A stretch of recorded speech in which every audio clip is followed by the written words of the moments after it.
менен кайрадан корей тил сабагы. 안녕하세요, 여러분. 오늘도 한국어를 공부할 거예요. Салам, достор. 안녕하세요. азаматса, бүгүн өтө турган темабыз бул күнүмдүк жашоо, илсаң сеңхуал экинчи бөлүгү. Бүгүн биз жерлерди өтөбүз. Корейче кантип аталат? Мисалы, мектеп бул 학교. 학교. 학교, азаматсыңар, ишкана бул 회사. 회사. 회사, үй, 집.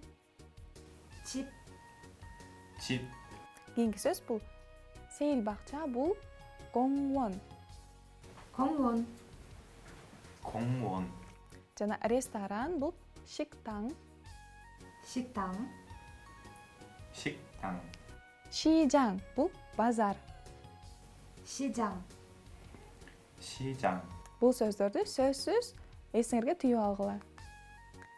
학교 бул мектеп, жана бул сөз 회사, ишкана. Алтынай, бул эмне? бұл сейілбақ. 공원. азаматсыңар, айтназар, кийинки сөз бул бұл осы үй, корейше 집, туура. Кийинки жер бул 헬스장. спорт менен машыгуучу жер. Кийинки сөз бул 시장, базар, базар. Кийинки жер бул 세종 학당, 세종 институту. Кийинки сөз 교실, бул класс, туура. Кийинки жер бул 화장실, ажаткана. Кийинки сөз Алтынай 가게. же болбосо 마트. бул бұл дүкөн. туура. Кийинки жер бул 식당, ресторан. Кийинки сөз 음식점, 지어서 레스토랑, бұл тамақтануучу жай. эми болсо бышыктоо үчүн көнүгүүлөрдү аткарабыз. Биякта 그림을 보고 알맞은 곳을 찾아 연결하세요. Биякта жерлерди туура сүрөткө туташтырабыз. Биринчи сүрөттө эмне кылып жатышат адамдар? адамдар тамақтанып жатқанын көрсөк, ашхана болса керек. туура. Биякта 식당 деген сөзгө туташтырабыз. Экинчи сүрөт эмне кылып жатышат? Иштеп жатышат окшойт. Бул кайсы жер болду экен? ишкана. туура. 회사 деген сөзгө туташтырабыз. Үчүнчү сүрөт бул кайсы жер болду экен? базар болса керек. туура. Базар, 시장 деген сөзгө туташтырдык. Эми төртүнчү сөз. төртүнчү сүрөт бұл сейілбақ. Акыркы калган, 공원 бул сейил багы. туура. Эми кийинки тапшырма погиэсо 알맞은 곳을 골라 쓰세요. Биякта мисалдын ичинен берилген сөздөрдү туура коюп чыгабыз. Биринчи мисал бул каяк? үй, туура. 집 어디예요? бул каяк? бул үй, 집이에요. Экинчи мисал бул кайсы жер? мектеп. туура. 학교예요. мектеп. Кийинки бөлүкчөбүз бул жана ыроо мүчөсү. Биз каяка бара жаткандыгыбызды билдиребиз. Аларды биз жерлерге кошобуз. Мисал келтирсек, 나는 бул мен, 학교에 다녀요. мен мектепке барам. каяка? мектепке. жана ыроо мүчөлөрү биякта каякта деген суроолорго жооп берет. Экинчи мисал, 언니는 집에 가요. эжем үйгө бара жатат. каяка? 집에, үйгө. Үчүнчү мисал айтназар окуп берчи. üçüncü misal болса, 우리는 시장에 가요. туура. 시장 биякта базар, базарга бара жатабыз. Биз базарга бара жатабыз. Төртүнчү мисал Алтынай. 마를레스는 도서관에 가요. Марлес китепканага бара жатат. каяка? досоган биякта китепкана. деген бөлүкчөсүн коштук. Каяка бара жатат дегенди билдирет. Экада бир сыйра дагы бир жолу эрежеси. Эми мисалдар. 어디에 가요? каяка бара жатасың? 식당에 가요. ашхана가 бара жатам. Üçüncü misal Айтназар. 다완 씨는 오늘 학교에 가요. Которсок. 다완 мырза бүгін мектепке бара жатат. Тура. Üçüncü misal. 로라 씨는 집에 가요. Которулушу Рора айым үйгө бара жатат. Биякта да жерлерге коштук, 학교에, мектепке, 식당에, ашханага жана чибе, үйгө. Биякта жерге 가요 деген мүчөсүн кошобуз. Мен бара жатам. Мисал келтирсек, жаңсо бул жер кайсы жерлер берилген? Чип, үй, 학교, мектеп жана 회사, ишкана. Ошол жака бара жатам болсо, 집에 가요. үйгө бара жатам. 학교에 가요. мектепке бара жатам. 회사에 가요. ишканага бара жатам. Биякта мисалдарды Айтназар менен алтына окуп беришет. Биринчи мисал. 어디에 가요? 학교에 가요. Которсок. Siz кака бара жатасыз? мектепке бара жатам. Туура. Экинчи мисал. 로라 씨는 공원에 가요. 아니요. 집에 가요. туура. Которсок кандай болот? 로라 айым сейил бакчага бара жатасызбы?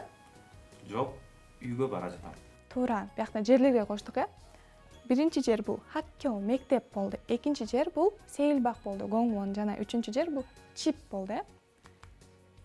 Эми суроолорду үйрөнөбүз. 어디에 가요? Каяка бара жатасың? 어디에 가요? 어디에 가요? экинчи суроо бул 무엇을 해요? же 뭐 해요? кыскача. эмне кылып жатасың? 무엇을 해요? 제 뭐 해요? 무엇을 해요? 뭐 해요? туура. үчүнчү суроо бул 무엇이에요? же 뭐예요? бул эмне? 무엇이에요? 뭐예요? 무엇이에요? 뭐예요? бул суроолорду дагы эсиңерде сактап калгыла. Эми дагы бир сыра бушуктоо үчүн көнүгүүлөрдү аткарабыз. Мисалга карап, кийинки биринчи жана экинчи мисалды аткарабыз. Мисалда 어디에 가요? Кайсыл жакка бара жатасың? Каякка бара жатасың? Жооп берип жатат, биякта кашанын ичинде чип деген үй берилген экен. 집에 가요. үйгө бара жатам. Эми биринчи мисал Айтназар. 어디에 가요? 식당에 가요. которобуз. каяка бара жатасыз? ашканага бара жатам. туура. экинчи мисал. 어디에 가요? 시장에 가요. каяка бара жатасың? мен базарга бара жатам. Эми кийинки дагы бир бошуктоо үчүн көнүгүү. Биякта сүрөттөр берилген. Эми сүрөттү туура корейче жазабыз. Бул кайсы жерлер? Биринчи мисал бул 회사에 가요. ишканага бара жатасыңбы? Не, 회사에 가요. ооба, мен ишканага бара жатам. Биринчи мисал. 학교에 가요? 네, 학교에 가요. туура. Биякта мектеп турат сүрөттө. Сен каяка бара жатасың? Мен мектепке бара жатам. Эми экинчи мисал. Бул кайсы жер? 공원에 가요? 네, 공원에 가요. сейил бакчага бара жатасыңбы? ооба, сейил бакчага бара жатам. туура. Эми үчүнчү мисал. 시장에 가요? 아니요. 식당에 가요. сен базарга бара жатасыңбы? жоқ, мен ашканага бара жатам. туура. кийинки тапшырманы аткарабыз. Биякта таамыл илко 질문에 답하세요. кийинкини окуп суроолорго жооп бериңиз. Биякта Марк жана Юки аттуу адамдардын диалогу экен. Марк Айтназар болот жана Юки Алтынай. 유키 씨, 오늘 어디에 가요? 저는 회사에 가요. 일해요. 마크 씨는 어디에 가요? 저는 학교에 가요. 공부해요. 집에 가요. туура. Эми которобуз суроолорго жооп бериш үчүн. Юки 씨 오늘 어디에 가요? кантип которобуз? 유키 아임, siz бүгүн кака барасыз? тура. 저는 회사에 가요. Мен ишканага барам. 일해요. Жумуш кылам. ооба. 마크 씨는 어디에 가요? Марк мырза, сиз каяка барасыз? 저는 학교에 가요. Мен мектепке барам. ооба. 공부해요. Окуйм. 집에 가요. Үйгө барам. Эми суроолорго жооп беребиз. Биринчи суроо. Юки 씨는 어디에 가요? Юки айым кайсыл жакка барат? Биякта мисалдар берилген. Биринчи чип, үй. Экинчи бул жер 회사, ишкана. Үчүнчү жер бул саажом, китеп магазини жана төртүнчү 학교, мектеп. Төртөөнүн ичинен кайсынысы туура? Экинчиси туура. Туура. Юки айым ишканага барат. 회사 деген сөз тандайбыз. Кийинки 이 글의 내용과 같은 것을 고르세요. Бул диалогтун маанисине байланыштуу болгон сүйлөмдү тандайбыз. Кайсы болду экен? Мак 씨는 일해요. Марк мырза иштейт. Экинчиси Юки 씨는 공부해요. Юки айым окуйт. Үчүнчү Юки 씨는 집에 가요. Юки айым үйгө бара жатат. Төртүнчү Мак 씨는 학교에 가요. Булардын ичинен кайсынысы туура? Кайсыл жооп туура? Төртүнчү жооп туура болот. Туура. Мак 씨는 학교에 가요. Мектепке бара жатат. Туура. Кийинки тапшырмабыз бул 다음 밑줄 친 부분에 들어갈 말로 알맞지 않는 것을 고르세요. кийинки суроого туура келбеген жоопту тандайбыз. Биринчи суроо. Таван 씨 지금 뭐 해요? Таван мырза азыр эмне кылып жатат? Кайсы жооп туура эмес? Биринчи окуп жана которуп көрөйлү. 공부해요. Окуп жатам. 전화해요. Телефон менен сүйлөшүп жатам. 이야기해요. сүйлөшүп жатам. 회사원이에요. Мен ишкана кызматкерімін. туура. Кайсынысы туура эмес? Төртүнчү жооп туура эмес. туура. Биякта үчөө тең этиштер болду. Төртүнчү болсо мен ишкана кызматкеримин деп төртүнчү жооп туура эмес болот. Экинчи. Таван 씨는 학교에 가요. Таван мырза мектепке бара жатабы? 아니요. жок. Кайсыл жооп туура эмес? 안 가요. бул барбайм. Экинчи. 집에 가요. үйгө бара жатам. Үчүнчү. 학교에 가요. мектепке бара жатам. Төртүнчү. 도서관에 가요. китепканага бара жатам. Кайсыл жооп туура эмес? Үчүнчү жооп туура эмес. туура. 학교에 가요. Анткени бул жерде жок деп айтты. туура. Анан кайра мектепке бара жатам деп айтса туура эмес болот. Ошо менен үчүнчү жооп туура эмес. Азыр болсо диалогду угабыз. Диалогду уккандан кийин Айтназар менен Алтынай дагы бир сыйра окуп, жана которуп беришет. 대화 2. 투이 씨, 어디에 가요? 시장에 가요. 치엔 씨는 어디에 가요? 저는 공원에 가요. Диалогду окуп бүттүк. Эми окуп беребиз. Биякта Чиен жана Туи аттуу адамдар берилген экен. Чиен Айтназар болот, Туи Алтынай. 두이 씨, 어디에 가요? 시장에 가요. 지엔 씨는 어디에 가요? 저는 공원에 가요. Эми которобуз. Биринчи, Туи айым, каяка бара жатасыз? жооп берип жатат, базарга бара жатам. Чиен мырза, сизчи каяка бара жатасыз? Мен сейилбакка бара жатам деп диалог берилди. Эми көнүгүүлөрдү аткарабыз. Биякта кийинки сүрөттөрдү карап, диалогдорду бүтүрөбүз. Биринчи мисал биякта Рора 씨는 어디에 가요? Рора айым кайсыл жакка бара жатат?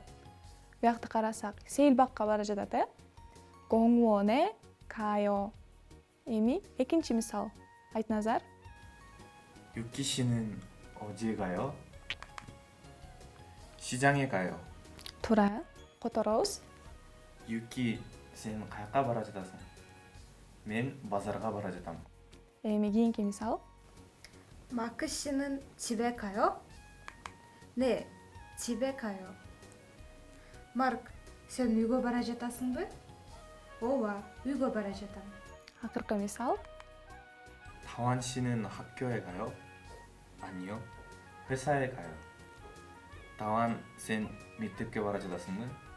Жок, мен ишканага бара жатам. туура. Эми сиз каякка бара жатасыз? Досуңар менен кошо диалог түзүп көргүлө. Биякта жерлер берилген. 경찰서, 우체국, 병원, 학교 жана 소방서. 경찰서 милиция участогу, кийинки сөз. 우체국 бул почта. жана 병원 оорукана, 소방서 өрт өчүрүүчү бөлүм жана 학교 мектеп. биякта диалог окуп беребиз. 오늘 어디에 가요? 집에 가요. бүгүн сен какка бара жатасың? үйгө бара жатам.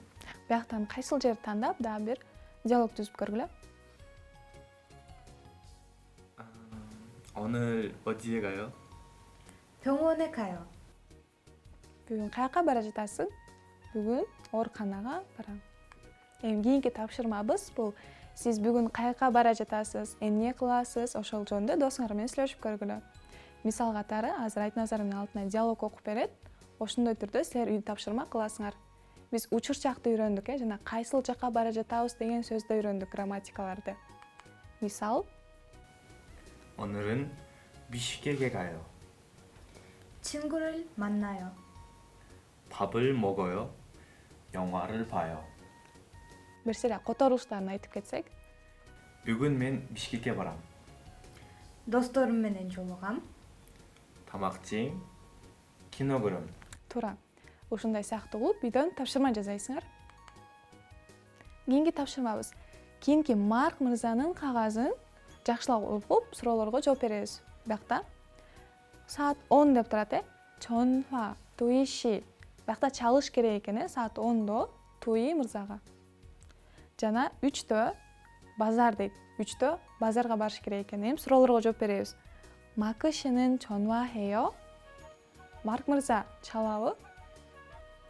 네, 전화해요. ооба, биякта саат 10до чалуу деп турат. Экинчи суроо.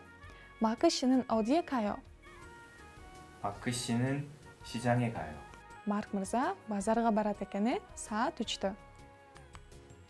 Кийинки тапшырмабыз окуп суроолорго жооп беребиз. Бул текстти кыскача, ошону окуп берет. Айтназар. 다원 씨는 회사원이에요. 회사에 가요. 민수 씨는 학생이에요. 학교에 가요. 공부해요. Которобуз. 다원 мырза ишканада иштейт. ишканага барат. туура. 민수 окуучу. Ал мектепке барат. Ал жакта окуйт. Эми суроолорго жооп беребиз, Таван 씨는 회사에 가요? ооба, жок. ооба. ооба, не деген жооп тандайбыз. Биякта Таван мырза ишканага барат. Экинчи, Минсу 씨는 일해요. Минсу мырза иштейт. Туурабы? Жок, туура эмес. 아니요 деген жооп тандайбыз. Эми сабактын жыйынтыгында биз эмнелерди үйрөндүк? Жерлерди үйрөндүк, корейче кантип атайбыз? Мектеп бул 학교. туура. Ишкана бул 회사, үй. 집. Сейилбак. 공원, Ресторан же ашкана бул 식당. жана базар. 시장, Андан тышкары грамматиканы үйрөндүк, кайсыл жака бара жатасың? 어디에 가요? жана жооп бердик, мен бул жака бара жатам деп. Жерге биз 가요 деген грамматикасын кошобуз, Мисал келтирсек, 학교에 가요, мектепке бара жатам. 집에 가요, үйгө бара жатам деген грамматикаларды үйрөндүк. Эми мисал соңуна келип чыкты. Кийинки сабакта көрүшкөнгө чейин саламатта калыңыздар. 안녕히 계세요. саламатта калгыла.